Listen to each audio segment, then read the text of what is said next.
સુરતમાં લા મેન્સા રેસ્ટોરન્ટમાં છેતરપિંડી કરનાર બે આરોપીઓ ઝડપાયા. લા મેન્સા રેસ્ટોરન્ટના ભાગીદારી પેઢીમાં લાખો રૂપિયાની ઉચાપત અને છેતરપિંડીના કેસમાં સુરત ઇકોસેલ ક્રાઇમ બ્રાન્ચે બે આરોપીઓની ધરપકડ કરી છે. સુરત ઇકોસેલ ક્રાઇમ બ્રાન્ચ દ્વારા પ્રાપ્ત માહિતી અનુસાર સિંગણપોર પોલીસ સ્ટેશનમાં નોંધાયેલ ફરિયાદના આધારે આ કાર્યવાહી કરવામાં આવી છે.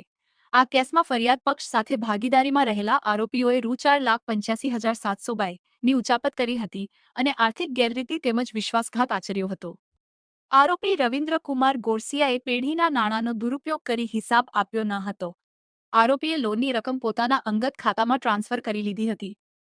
બીજા આરોપી કેવલ પટેલ સાથે મળીને ખોટી રીતે ભાડું બાકી હોવાનું દર્શાવી ફરિયાદ પક્ષને લીગલ નોટિસ મોકલી મિલકતનો કબજો મેળવવાનો પ્રયાસ કર્યો હતો. ફરિયાદ મળ્યા બાદ ઇકોસેલ ક્રાઇમ બ્રાન્ચે તપાસ હાથ ધરી હતી અને ટેકનિકલ તથા ખાનગી બાતમીદારોની મદદથી બે મુખ્ય આરોપીઓ એક રવિન્દ્રકુમાર કનુભાઈ ગોરસિયા અને બે કેવલ ભરતભાઈ પટેલને ઝડપી પાડ્યા છે. હાલમાં રવિન્દ્રકુમાર ગોરસિયાના રિમાન્ડ મેળવી વધુ તપાસ અને પુરાવા એકત્ર કરવાની કામગીરી શરૂ કરવામાં આવી છે. SX24 ન્યૂઝ ગુજરાતી સાથે કેમેરામેન જય બગિયા સાથે અશ્વિન ચાવડા, સુરત. સુરત શહેરમાં વ્યવસાય અનુસંધાને ઘણી વખત છેતરપિંડી અને વિશ્વાસઘાતના અવારનવાર બનાવો બનતા હોય છે. એ બનાવો પૈકી લા મેન્સા હોટેલ રેસ્ટોરન્ટના ભાગીદાર શ્રી પરેશભાઈ સાથે એમના જ ભાગીદાર રવિ ગુરસિયાએ વિશ્વાસઘાત કરેલ.